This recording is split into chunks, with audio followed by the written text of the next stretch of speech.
by that, Al. You would think that it would be Eubank in the black trunks and DeGale in the white, but it's vice versa, as James DeGale likes to say, as we get things started here.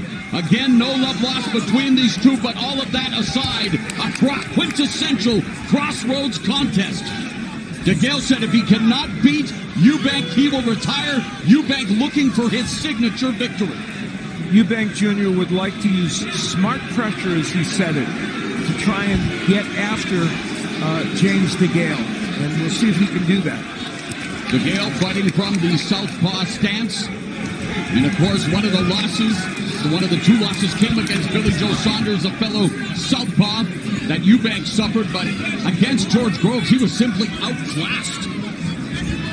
Yeah, Grove was able to box at range, and already DeGale switching. I was just about to say, he does do that a lot. He will switch to righty occasionally. It'll be interesting to see how much he does that in this fight. And to just distill it to its most basic form, all of the pundits talking about the fact that DeGale, the supreme technician, that Eubank is the athlete, has power, and will continue to come forward. What else do you look for early as Eubank got tagged with that straight left? Well, the straight left we talked about for DeGale, a very important punch. And I think that does distill it down, although there are some other nuances to it. And James DeGale thinks that he can be an attacker on occasion as well. We'll find out. And that is the danger, though, for many people who are in the DeGale fan club, is that they don't advise him to get into a pitched battle with a guy like Eubank. And, of course, as the fights progress in the past, we've seen that DeGale mentally has taken breaks. He wants to avoid the ropes at all costs, as you allude to, Al, and thus far doing a good job of being the general in the center of the ring.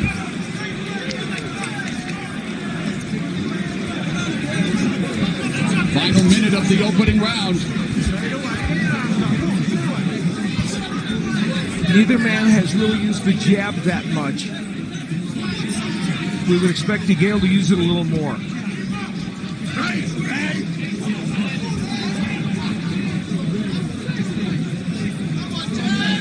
Last weekend I called the biggest grudge match in British MMA history between Paul Daly and Michael Venom Page. Page has sparred with both DeGale and Eubank. Unfortunately, that turned into a tactical affair, and we'll have to see how this grudge match unfolds. There's a danger of the clash of heads. That's a worry in this fight. And there's blood already around the left eye of James DeGale. And the last time he was cut was against Caleb Truax. And that was a big cut. In the third round, it was a head clash, but ruled a punch. Been cut in two of his last three. They come together. There it is. Well, somewhere in there, it's a clash of heads. And the blood started that. This is round number 2. Their common opponent, George Groves, telling our Jim Gray earlier tonight that he picks Chris Eubank Jr. Of course, we mentioned him outclassing Eubank and beating James DeGale early in their respective careers. And man, this is getting ugly quick. It's becoming a wrestling match. Well, remember his last fight with Caleb Truax, we're seeing several similarities to it, including this wrestling. And, of course, in that fight, he was also deducted a point, was DeGale for using the shoulder. Yeah. And Eubank unloading the right hands on DeGale. Excellent. And the left hook that staggers DeGale. Eubank unloading, trying to hold on. He gets caught again with the right hand. The referee comes in and rules it a knockdown.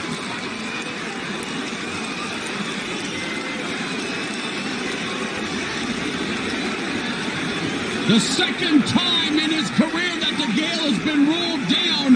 The first time was against Badu Jack in the 12th round of their savage affair. So DeGale in trouble early in this contest. Eubank Jr. would like to be, he's throwing his right hand straighter. And by the way, Eubank Jr. has a little cut around his right eye from the banging of the heads probably. But Eubank Jr. is throwing a better right hand in this fight. It's not so wide. Again at 168, Eubank has 4 wins, 3 of them via form of knockout, so has brought his power up to 168 pounds. And DeGale has tasted it here in the second stanza.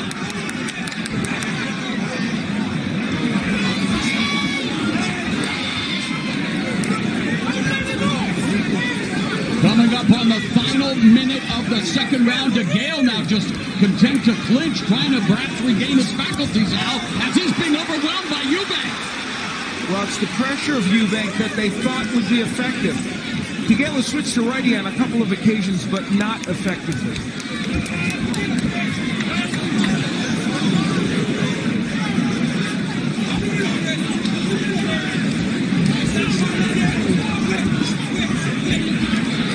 DeGale trying to find the range. On the back foot now, Eubank using some feints. Launches the right hand. The DeGale jab has been completely missing so far in this fight, and I think that would be a very important weapon for him. With a couple of right hands over the top as they clinch. Referee warning Eubank about punching during the clinch. And a good round for Chris Eubank Jr. Eubank landing a nice straight right hand. There's the right hand that stunned DeGale, and he gets a little wobbly here, and then Eubank Jr. going after him. Left hand on behind the ear. The left hook sent him against the ropes, and that's why the referee called a knockdown. Well, actually, not yet. Actually, not yet, nope. Interestingly enough. Really, you wonder, yeah, where was he down? There's a right cross. Oh, that's the punch that sent him, and then he does go down to one knee. On the ropes. So I thought the knockdown was against the ropes, but actually he did touch his knee, and Alexander called a knockdown. In James DeGale's corner, and DeGale now coming out a southpaw, flying to the jab. Eubank also doing the same here as we are in round number 3, scheduled for 12. DeGale is lunging when he throws his straight left and he hand. got caught with the right hand again, backed up momentarily by Eubank. So Eubank's pop is evident here tonight. His right hand is a very effective weapon, and again, he's throwing it very straight and with a lot of power.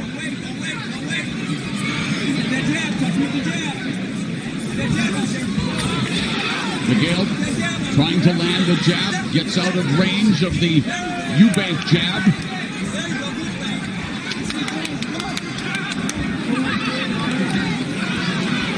Oh, and Eubank doing a little trash talking as DeGale just launches in. A very uneven effort so far by DeGale in the sense that he's lunging in, he's not throwing his punches, I don't think in a very compact fashion. Look at how he lunges in with the left hand. He's not going to land that punch that way. And he's going to get countered as he has been with the right hand by Eubank. We're at the midpoint of the 3rd round, and again, DeGale lunges in with the left, and again, Eubank on the clinch, being warned by the referee for punching.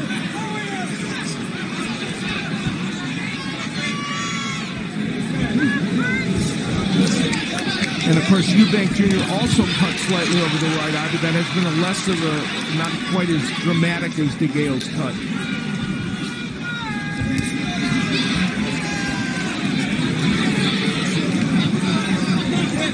When DeGale switches to righty, he isn't throwing still isn't throwing the jab, and so it negates the idea of changing. I have a feeling we're going to see more than just the cuts we've seen thus far, the way they collide, and it's all initiated by DeGale. Yeah, I think you're right. He was lunging in a lot, and he's not. That's part of the issue for him, both offensively and it's creating those clashes of heads. Good counter right hand by Chris Eubank Jr. and a short little right hand on the inside. Final 30 seconds of the 3rd round, and again DeGale more interested in grappling. And shouldn't the referee allow Eubank to punch out and to punch out of the break? It seems like he's really warning Eubank when Eubank's the guy doing the boxing. He's coming in there pretty quick, Alexander is. Another counter right hand by Eubank. And again, DeGale unable to navigate the range. And here in the last round, looking to counter with the right hand, and did it very effectively, Eubank, as DeGale lunges in, and that's been a recurring theme in these early rounds. Is instructions telling his son to let his hands go. Eubank, the slight favorite in this fight, and he went public saying that this would not go the 12 rounds, that he would stop James DeGale and send DeGale into retirement. So far, he has off to a very big start in this fight for sure. Now, remember, DeGale had problems with his shoulder, and they felt that was fixed, and he's able to throw his right hooks, but we haven't seen that punch also in this fight yet. And in the Caleb Truax fights, he also had issues with Achilles tendonitis, which inhibited his movement, his footwork. He says he quit running, he's doing a lot of sub-aqua underwater exercises. Awkward action there. A low blow. This Eubank trying to shake that off.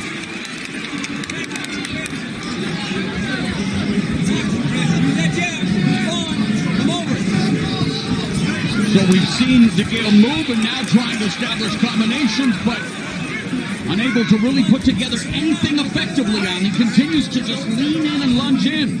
And I'll tell you the punch, I mentioned it in the keys to victory, that we're going to see pretty soon to Eubank. Oh, nice left hand by DeGale.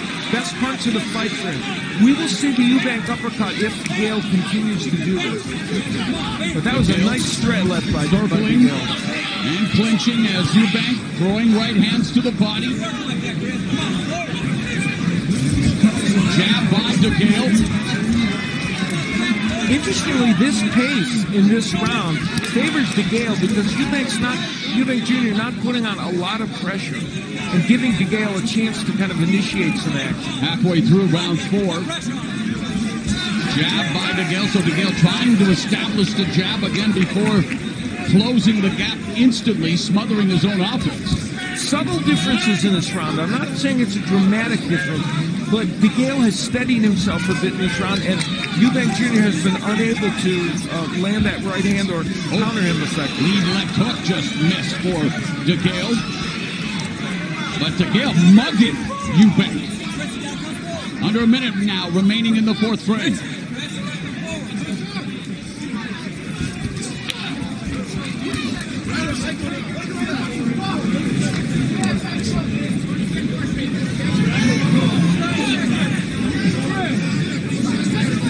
So we've seen the referee warn Eubank for the punching. Shouldn't he be doing the same thing to DeGale for what he's doing in the clinch? Yeah, well, yeah, I think, and he did allude to, I think, DeGale about the holding for a moment or two there, so. Right hand over the top. Crowd chanting Chunky, trying to rally behind James DeGale.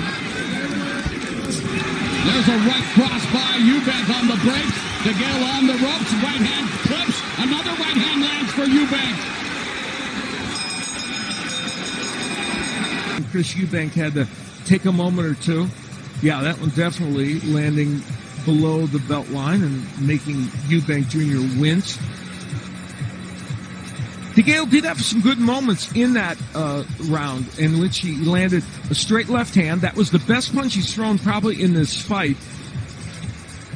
And that was a round in which DeGale did very well. But at the end of the round, Jr. really did come on very strongly. And I think this is this period where he started to land some really big shots to both the body and the head. Not everything landing, but enough landing there, I think, to put him in the running to win that round, even though DeGale had done well earlier in the round. As we begin this now round 5, scheduled for 12 at 168 pounds. Chris Eubank Jr. looking for his career-defining win, while James DeGale wants to prove there is still a lot left in the Olympic gold medalist and former 2-time champion at super middleweight.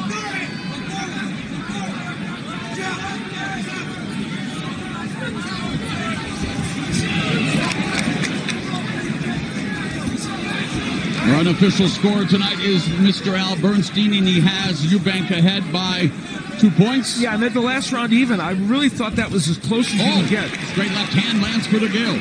And I'm loath to score an even round, but in that instance I did. Well, it's been rough and tumble, hasn't it? Maybe this will turn into the biggest MMA grudge match in British history. You didn't get a great one when you actually called one. Maybe now you're going to get it.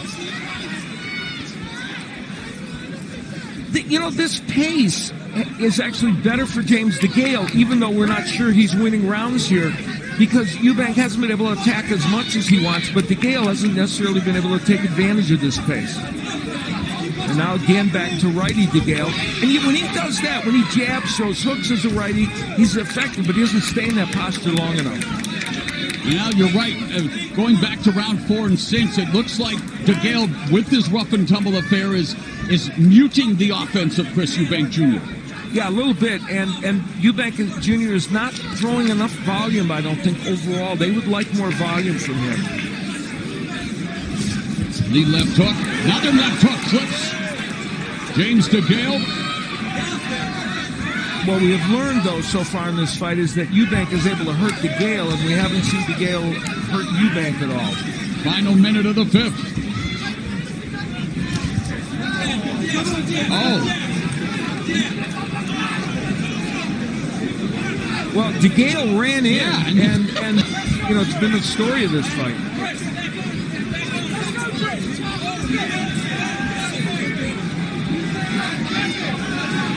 We're the Marcus of Queensbury rules, Al. Isn't that what it's all about? And I believe here in the cradle of boxing, Ribbon. I believe that all started here, didn't it? 30 seconds remaining in the 5th. DeGale moving to his left. Eubank closing the gap. Now Eubank going to the body, throws a right hand upstairs and another right hand. That's the posture they would like from Eubank more often. And when he does it, he's able to control rounds.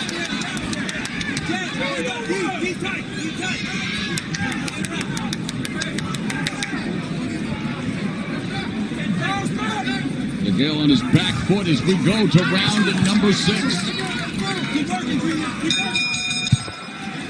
The bell goes to begin round number 6. We've used the word clash a lot. I know the fans would like to see these two warriors rock each other like the Casbah instead.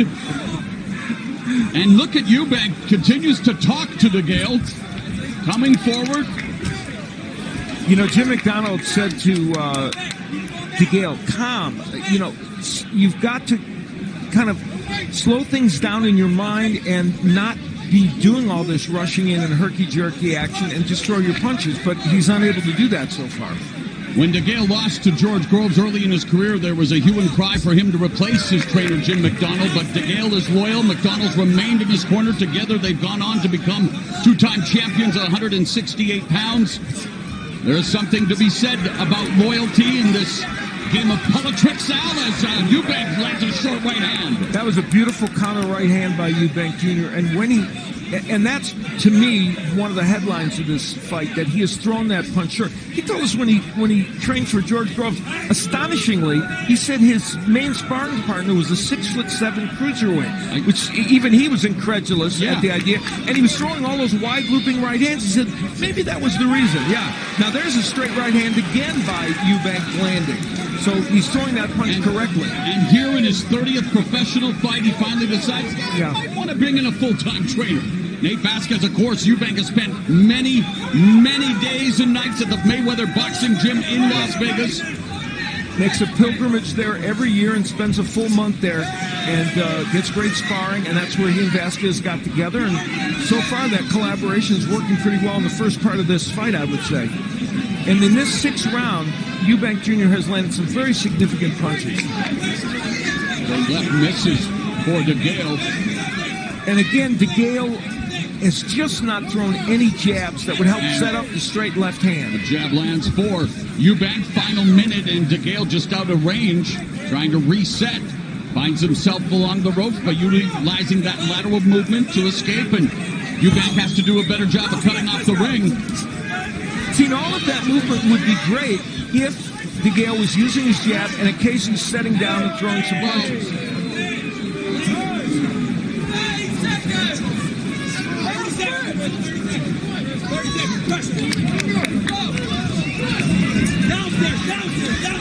Eubank attacking with the right hand. DeGale now with that front face lock momentarily. One of the things Eubank Jr. is doing now is going downstairs to the body more, and that's vital.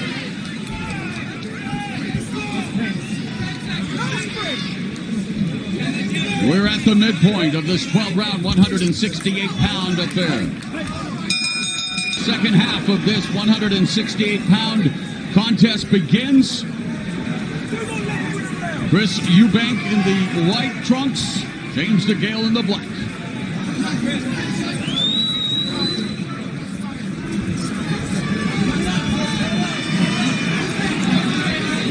DeGale for the last round has been mostly giving ground and trying to use lateral movement, but not punching off that Again, a clash of heads.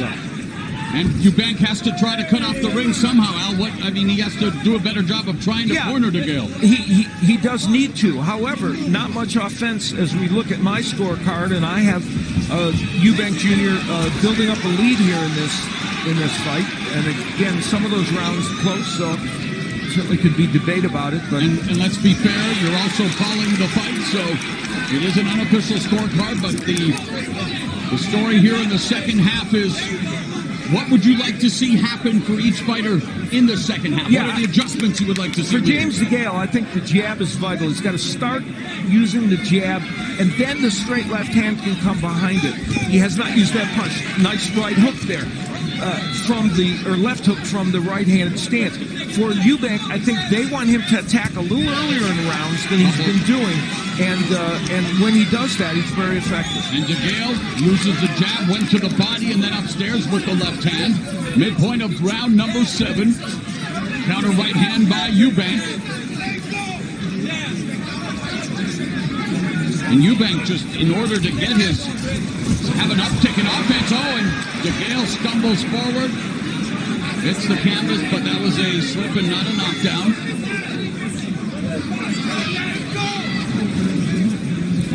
Eubank Jr. cut in his last fight against George Grove. He had never been cut before, and he felt he reacted badly to it. He too is cut in this fight, but has not lost his composure. Many people will tell you he reacted badly in every facet of that fight against George Groves. Was looking to just throw caution to the wind, but here now looking to put it on James DeGale, who overhand right clips DeGale along the ropes. And the veteran DeGale wanting to just hold on. And we saw the uppercut a moment ago. It didn't land, but you can see the hint of that coming. And now it's Eubank. There was another right uppercut that just missed.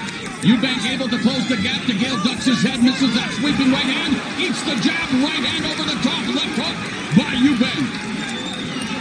This is a seminal moment in this fight because Eubank Jr. is taking control in a way that he hasn't even before. And it's the jab that is setting things up for Eubank here in the final seconds of the 7th round. Another 1-2 combination. Eubank just catches DeGale with the left and that round by Chris Eubank Jr. Had DeGale on the ropes, which we pointed out is not a place he wanted to be, and a straight right hand's very effective. 2 of them landing, and Eubank is older than Eubank, but Eubank is the pressure fighter. DeGale has been in some hard battles, especially that savage draw with Badu Jack. While Chris Eubank coming on here in round at number 8. Chris Eubank has not won on British soil in 4.5 years. First, he had the loss against Truex and hasn't fought very much here in Great Britain. I meant James DeGale. Or James DeGale, I'm sorry. You knew what I meant. I did know what you mean, and I'm coming to my partner's rescue. You are my spokesperson. Jab, right hand, another left hand by Eubank, closing the gap, and it's James DeGale who just wants to clinch and smother Eubank's offense. And DeGale is smothering his own offense by rushing in and not coming in behind the jab and in no position there. See, that's a beautiful jab he just threw. But then he still lunged in and closed the distance in such a way that he couldn't. He has to fight from range. He has to go back to that Olympic gold medal pedigree. I'll tell you another weapon that I talked about, Eubank Jr.'s uppercut. On the inside, James DeGale has one of the best uppercuts in boxing. We haven't seen it one time when he's been on the inside with Eubank Jr. Now switches back to southpaw, flashes the jab, and they come together again. Minute and a half remaining in the 8th. Back to orthodox stance for DeGale. Eubank goes on the hunt. Eubank trying to fire off punches. Eubank Jr. was very sure in the comments he made before the fight that DeGale would fade in later rounds. If that's true, that's going to be a big problem because the impression is that James DeGale's probably behind in this fight. Final minute of the 8th. And Eubank tripped and DeGale taking advantage of the situation.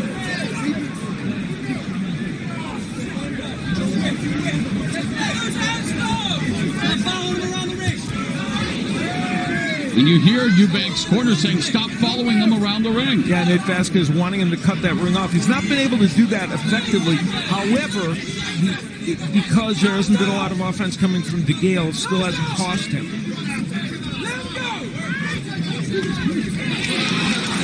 Right hand off the break by Eubank. And now DeGale avoiding that. Oh, but he doesn't avoid that right hand. Another right hand by Eubank. Momentarily bothers DeGale.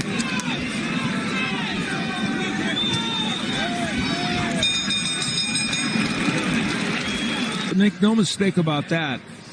And this is where he... And then Eubank Jr. at the end of the round, just rushing him.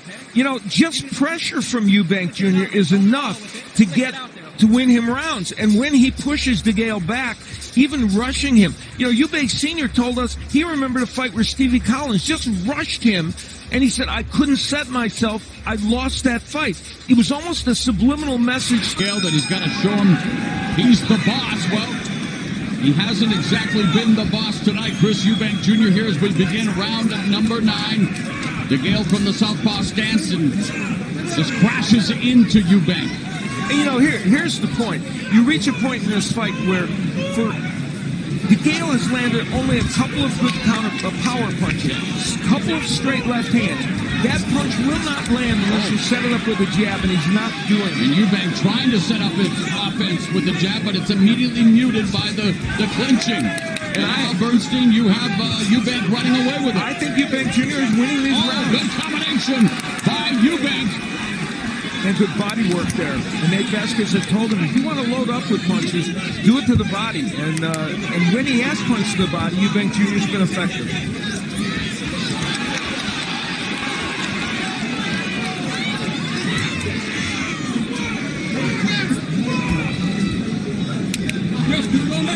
You know, Eubank Jr. has been in 4 12-round fights. He's 2-2. James DeGale is 8-2-1 in 12-round fights. He's been very effective, but he is fighting from behind, I think, in this fight. And right those fights taking place again with him much fresher than he has looked here tonight. Again, 33 years of age, coming off of myriad injury problems and some hard miles in that squared circle. And you know, he has mentioned the word retirement, and when someone says that, Al, you have to wonder, is 1 foot already out of the ring? Yeah, everyone says that when a fighter does. You think about that.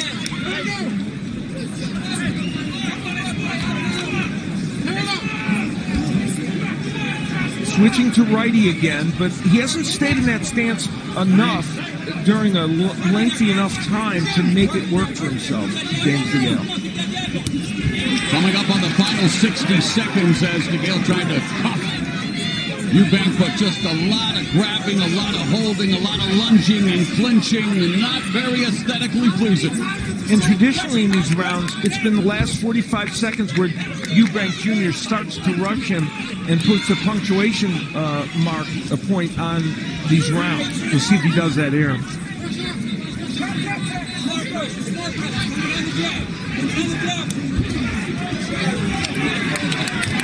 This has been a closer round. I don't know that DeGale's winning it, but it's been closer than several of the recent rounds. All the rounds have been close in terms of the real estate proximity because they're always clinching. Well, physically close, yes. Too much so. And Eubank trying to put together a combination, counter left by DeGale.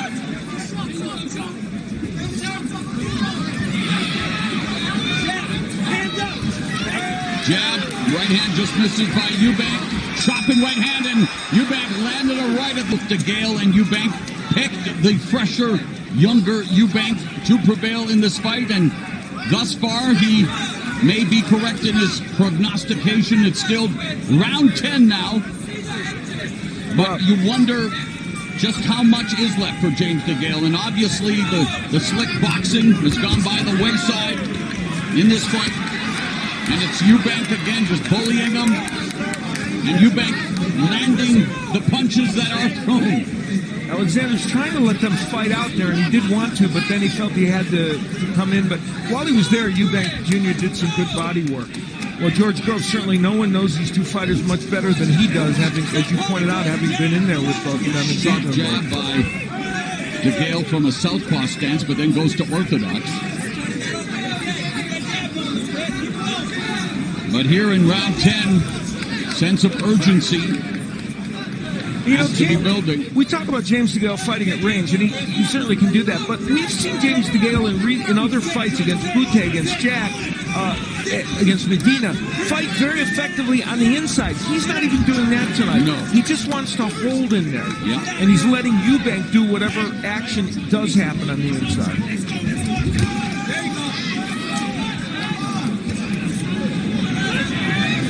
Eubank Jr. said, I trained for a 12-round fight. I want a knockout, but I'm ready to go the full 12. And, of course, we're in the championship rounds now. We're headed toward them in any case.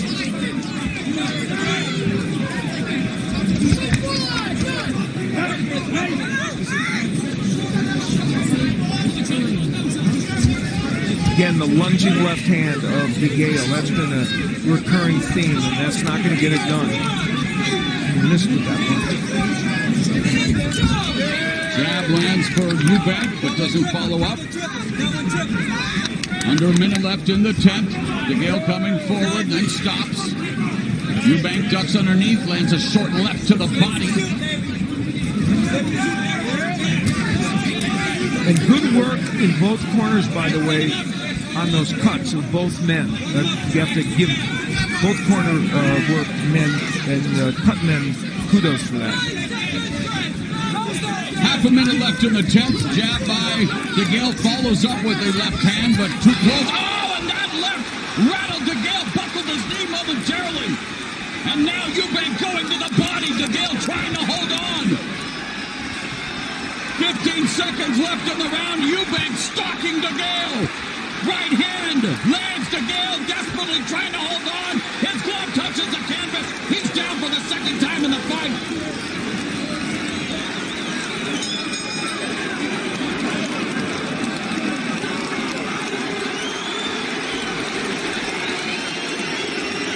Well, Eubank Jr. getting his second knockdown in this fight. Oh. That's the left hook that started the problems for James DeGale.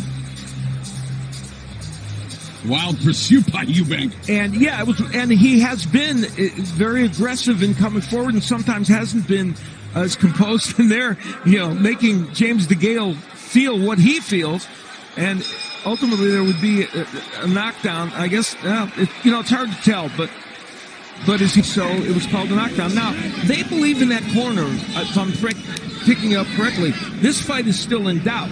And that James DeGale is right there. I don't know. I'm not quite seeing it that way. Round 11, blood trickling from the left eye of DeGale. DeGale going to the body, but then gets buckled again by Eubank. In round 2, the ropes held DeGale from falling down. Oh, what an uppercut by Eubank. It finally came. And Chris Eubank looking to close the show, looking for that signature victory. And James DeGale battered, bloodied, and bruised. Eubank's been looking for that uppercut the whole fight. That one got there. Give James DeGale credit for staying upright. Oh, the takedown, and emphatically.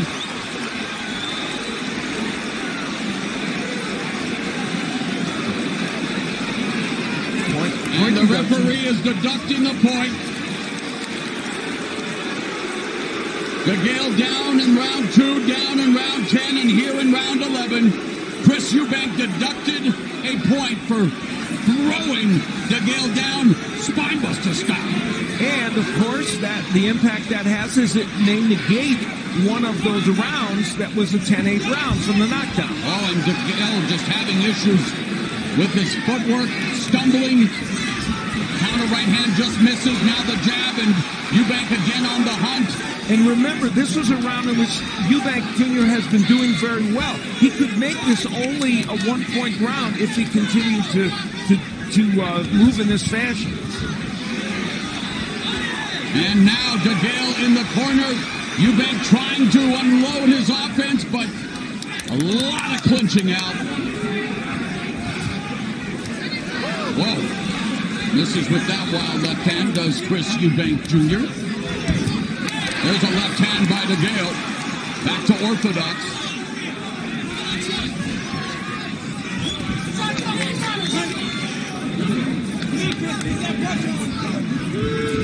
Double jab by Eubank. Final minute of the 11th.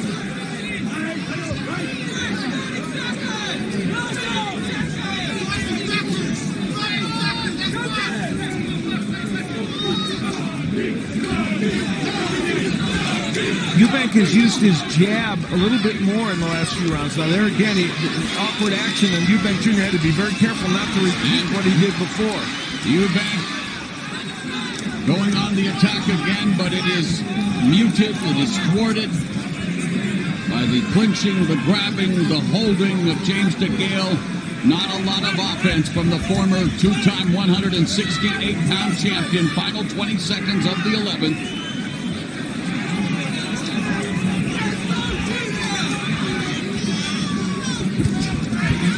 Just not a lot of punches coming from James DeGale. At the end of the day, that's the major thing. He's not punching that much. Referee. There was the uppercut from James DeGale. He's been looking for it. And he wound up, and man, did he land that punch. I'm shocked James DeGale was able to take that, and he landed yet a second one. Wow. Big punch by Eubank on the inside. And they're frustrated by he is, James. yes. But you're right, you have to maintain your 12th and final round.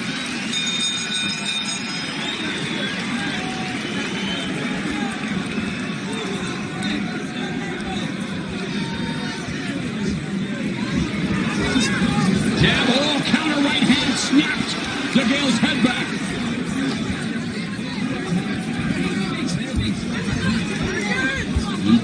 DeGale on his bicycle here where he needs to really go for broke. It's Chris Eubank we've seen go for broke in the past, but according to our unofficial scorer, Al Bernstein, it's all Chris Eubank Jr. and James DeGale comes forward with a rare combination. It's possible someone's seeing this fight closer than that, and they could be, but I just don't think that James DeGale is getting there. And in that last round, it was dominated so much by Eubank that I couldn't make it a 10-8 round. Well, DeGale's had leg problems, shoulder problems, and the way he's fighting this fight, he better be careful he doesn't get injured again now. Yeah, the action is so awkward. I mean, there's so many, situations where someone could be injured. Eubank wants to put pressure on this whole round. You can tell that's his game here, and that's what he wants to do. Oh, and DeGale. That could have been a knockdown. Yep. And now DeGale punching the back of the head. Right hand by Eubank. And of course, Chris Eubank, well, our unofficial score has him far ahead. He wants to close the show. He wants that win in style. And a reminder, it is unofficial, so perhaps judges are seeing this closer, but right now, Eubank Jr. is controlling this fight, and he has landed virtually all of the major power punches in this match. And we have reached the final minute of this 168-pound contest, the domestic dust-up between former two-time champion and Olympic gold medalist James DeGale. At 33, is this his last hurrah? Chris Eubank Jr., 29, lands a sharp jab. He is looking for the biggest victory of his career, looking to step out of that long shadow, as you put it, Al, of his legendary father, Chris Eubank Sr. And I think this is it's been a very awkward fight, not, as you said, aesthetically pleasing, but Eubank Jr. has done mostly what he wanted. And he is putting punches together now as DeGale ducks. Rough and tumble affair, but it's Eubank throwing the shots. Eubank lugging James DeGale along the ropes. DeGale turning the tables momentarily. Grapple fest. And we will go to the judges' scorecards. 12 rounds in the books. DeGale and Eubank.